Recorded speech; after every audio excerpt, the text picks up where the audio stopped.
We all resolve our issues with card games down here, Alice.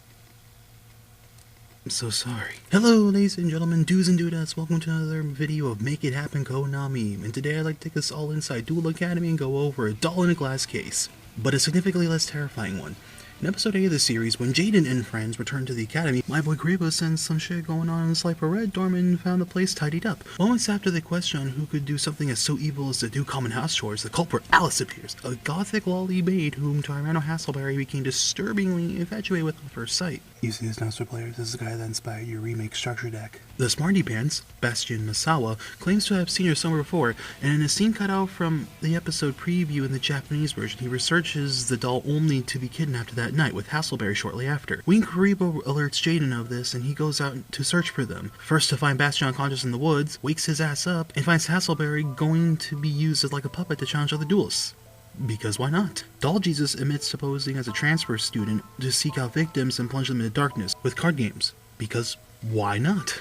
In her view, duelists are assholes and she would crush all light of hopes from duelists because they made her very upset. Jane have none of it and challenges her to a duel, which she refers to Duel Despair, which she says it will be a duel of hope instead. Cool. In this duel, the unmelted hero player goes against a doll archetype, a genuinely eerie set of cards, the most notable one being Doll Chimera, her ace monster. That is what makes the deck creepy. In the anime, summonable only by Marionette Burial, Doll Chimera gets stronger with each doll part monster in the graveyard, comes back every single time after being destroyed by sending 2 more doll parts to the graveyard, making it stronger each time it's revived.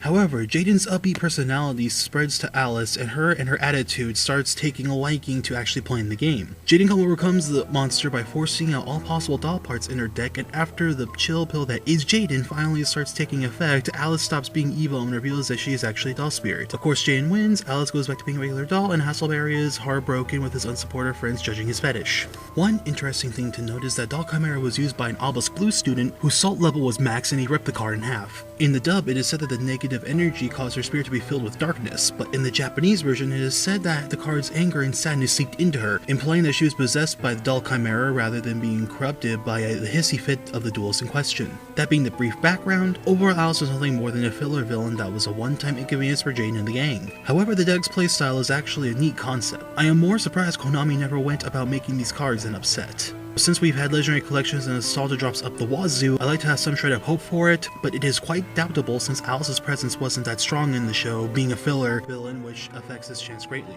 So for this video I bring my suggestions here, and thus we get into the meat of the video. For today's anime adaptation, we will be going over Alice's doll archetype and apply them to real life playing and what Konami could do to go about making them to survive the current game. Let's get into it. So the first I'd like to go over real quick are the non-anime cards she used were Dark Factory Mass Production, and Soul Resurrection. Dark Factory Mass Production is a normal spell card that says target 2 normal monsters in your graveyard, add those targets to your hand. And Soul Resurrection is a continuous trap card. It is called the Haunted for vanilla type monsters, but instead is special summon in defense position. The main 4 monsters used for this deck are vanillas. However, Soul Resurrection was indeed used to combo into Alice's ace monster. Dark Factory Mass Production was in her hand but never used, which was for the better given that the doll parts benefit more by being in the graveyard and in the deck than in the hand with the exception of proper setup, although that is rare on its own. I question why she would run it in the first place given how counterproductive it is. I'm under the assumption that her deck is a carbon copy of the Obelisk Blue player's deck before getting Rivet. In that case, no wonder you were losing.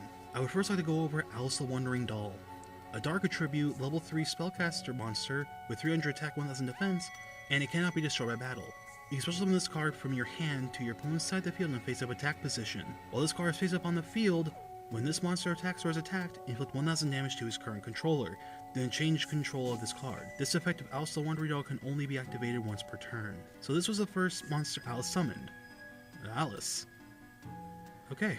This is more of a combo piece for the ace monster of doll parts, and as far as conventional use outside of the archetype, I couldn't tell you what it would be good in. This would originally require battle to change control in the first place, but I thought it would be better to skip the hassle and just give it to the opponent and get your stuff to go off. So this function would be better going second to the combo off rather than the first, with the utility of a level 3 Dark Spellcaster type monster that you just give in your opponent for all kinds of other shenanigans. Or just for a link summon. You know. So many options. Cursed Dollhouse, a field spell card. Your opponent cannot target doll part cards for card effects. When an Alice the Wandering Doll is special summoned to your opponent's side of the field, you can special summon 1 doll part monster from your deck. You can reveal any number of doll part cards in your hand. Shuffle them into the deck, then draw the same number of cards. You can only use this effect of Cursed Dollhouse once per turn. The doll parts monsters are one of the key components of the deck, but the vast amount of them you have to run will often give you some questionable hands, so the shuffle effect would be very needed. The targeting protection may seem out of place to those who already know how doll parts roll, but bear with. And its original intention to use Alice as a means to spam is here. Doll Chimera, a dark level 5 spellcaster monster with 0 attack and 0 defense. If your opponent controls a monster, you control no monsters, or if your opponent controls Alice the Wandering Doll, you can special summon this card from your hand. This card gains 400 attack and defense for every doll part card on the field and in the graveyards. If this card leaves the field, you can send 2 doll part monsters from your deck to the graveyard. Special summon this monster. This originally has a spell card that it can only be summoned by, but I thought it not necessary and made it far easier to summon since it has a good revival ability, but very little protection attached to it and can be easily outed by most cards we have today. I added that it can gain defense as well, and the field part of the effect will be explained soon enough. And looking at the stats, you can understand why it's necessary to run numerous copies of doll parts. Ashilla, the lovely Bisque doll. A light level 2 spellcaster monster with 1000 attack and 300 defense. Gains 800 attack for every card equipped to this monster. Once per turn, you can target one doll part monster in your graveyard, equip it to this card. The anime version is supposed to be a backup of Chimera cannot be summoned anymore, and benefits like Chimera having doll parts in your graveyard. I mentioned before the protection effect of Cursed Dollhouse, and it led to here with Ashilla's equip effect. I've already alluded to the fact that doll parts are vanilla monsters, and the equip based effect for vanillas would seem odd and pointless, but that makes this a best segue to go over them. I would like to present doll part blue, gold, pink, and red. One thing they all have in common is that they are all level 1 spellcaster normal monsters with 0 attack and defense, their flavor text simply stating broken doll plus whatever part they're based on. However, the deck benefits them from being inside the graveyard. In the anime, they are required to have them on field via summon spell in order to go off in their anime playstyle. I thought to give these things effects of Swarm to better achieve the end result, that being summoning Doll Chimera. So for the effects I give them, I'll go over doll part blue first. It is still a level 1 spellcaster type monster that is dark and has 0 attack and 0 defense, and for the first part of the effect, they all share the following. This card is treated as a normal monster, while it is on the field or in the graveyard. If this card is destroyed by battle or card effect, you can special summon up to 2 doll part monsters from your deck with different names from each other and this card. You can only use this effect of doll part name here once per turn. While this card is equipped to a monster, it gains the following effect, and this is where the individual effects come in. For doll part blue, if this card attacks or is attacked, your opponent can activate cards or effects until the end of the damage step. Doll part gold says while this card is equipped to a monster, it can attack twice. Doll part pink, it gains the following effect, cannot be targeted by your opponent's card effects. For doll part red, it gains the following effects. Monsters destroyed by battle with this card are banished. They all share the effects to be normal monsters, to be faithful to the anime counterparts, but since one thing they were supposed to do is swarm the field, they have a +1 floating effect, and the equipped effect to be cute. Ashilla is supposed to be symbolic to overcoming her despair and accepting hope. Also, Ashilla is a romanization of Alice backwards, meaning putting her bad deeds behind her. So with that thought in mind, while planning an effect for the doll part monsters themselves, I thought it would be a neat playing style, the back row literally representing behind her. Marionette Burial, a normal spell card. Send up to 4 doll part monsters with different names from your deck to the graveyard. Special summon 1 doll chimera from your hand or deck. It cannot attack this turn. A simple way of establishing graveyard while getting a chimera. This originally required you to have all doll parts on board to be activated, and it was the only means of summoning it, with the exception of its own effect. Now it's just another good option, and it synergizes well with the following card. Door to Mirrorland, another normal spell card. Activate only if there is an Alice the Wandering Doll on the field or in the graveyard. Special summon 1 Ashilla the lovely Bisque doll from your hand or deck, but any damage it inflicts this turn is halved. During your main phase, except the turn this card was sent to the graveyard to activate its effect, you can banish this card from your graveyard to target 2 doll part monsters from your graveyard. Equip them to 1 Ashilla the lovely Bisque doll you control. The summoning effect is basically the same, just made it easier to go off if Alice the Wandering Doll is even on the field, though the added effect to equip things is there to help set up Ashilla for damage output, though have it as a safety measure. I also thought that activating the grave effect if you didn't use the first part of the effect would be nice, if you pitched it for an effect like Twin Twisters, or if you decide to run goods. Doll Hammer. Another normal spell card. Target 1 doll chimera or 1 doll part monster. Destroy that target, and if you do, draw 2 cards to change the battle position of 1 monster on the field. It was generic, I made it doll specific. What can I say that isn't obvious? It's a draw card for the archetype that can +1 on the first turn, or becomes a +2 if you top deck it. The battle position effect was just a part of the real effect, left it there because why not? It's mandatory, so restricted I guess? Necro Dollmeister. Activate only if a doll part monster in the main monster zone was destroyed. Special summon 2 doll part monsters from your deck in face-up attack position. Turn to +1 to +3. Get a half full board. Released Curse, a normal trap card. Activate only if an Alice the Wandering Doll is destroyed. Destroy all cards on the field, then inflict 300 damage to each player for every card they control that was destroyed by this effect. Card is unchanged, just some clear up text. It's a field nuke that can be arguably hard to pull off, but it has a great payoff, essentially with the floating effects of doll parts and the burn damage as icing on the cake. This would be a preference card. I would personally run it. And as far as Alice's deck goes, that's all of her cards. Now one thing I wanted to do is give each anime archetype additional support as food for thought on what else could be added to help better support the archetype, and thus I present 5 more cards. A little background on this one. In the Japanese version of the anime, in the after credits preview they would have for the next episode, the peek into episode 80 showed a scene of Bastion researching a card in regards to Alice and revealed a card called Alice in Despairland, before the monster itself appeared behind him, hinting this was the cause of his kidnapping. However, this scene and the card were cut out in the official release. The wiki says this, but when I watched the episode on Crunchyroll subbed and dubbed to make this a video, I assumed that they had to cut this out after release. The main reason I bring this up is because of Alice in Despairland herself. Her card art appeared on screen, what I think was a hint of the ace of the deck over Doll Chimera before they decided last minute to be left behind.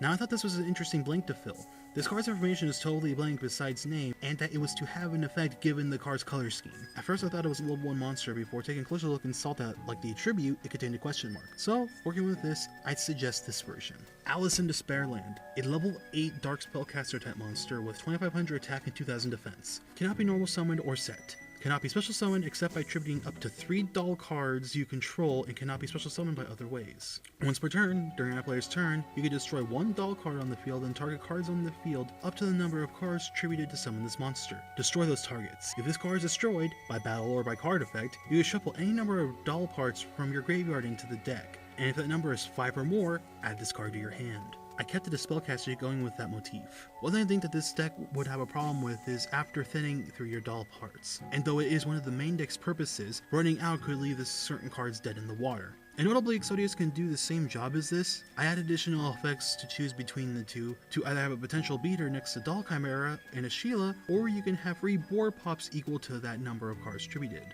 I just thought it was decent for a level 8. I made sure to add the bit being doll part cards so you can pop cards equipped for this effect. I'm not sure what Konami would have done with this, but considering it's a brief antagonist of the GX era, I guess we'll never know if it would actually be something to actually benefit the deck, or if it would be an out-of-place spurn card that summons dragons.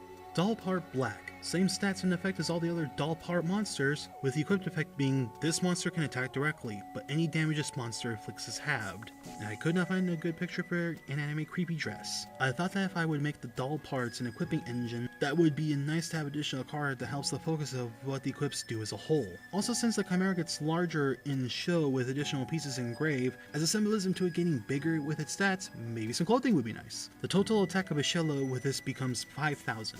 Cursed Doll Maker, a level 1 spellcaster monster, 300 attack and 0 defense. You can discard this card, add 1 Cursed Dollhouse and or 1 Alice the Wandering Doll from your deck to your hand. If Cursed Dollhouse will be targeted by a card effect, you can banish this card from your graveyard. Negate that effect. You can only use each effect of Cursed Doll Maker once per turn. The picture's from the Alice in Wonderland Madness Returns video game. It wouldn't be hard to see Cursed Dollhouse in a duel given the amount of field spell searching, however it works better if you have Alice the Wandering Doll. The main focus of its anime version is specifically only work with Alice, and there isn't a really good way to search her out, so here's a +2 additional protection to help keep your dollhouse in play.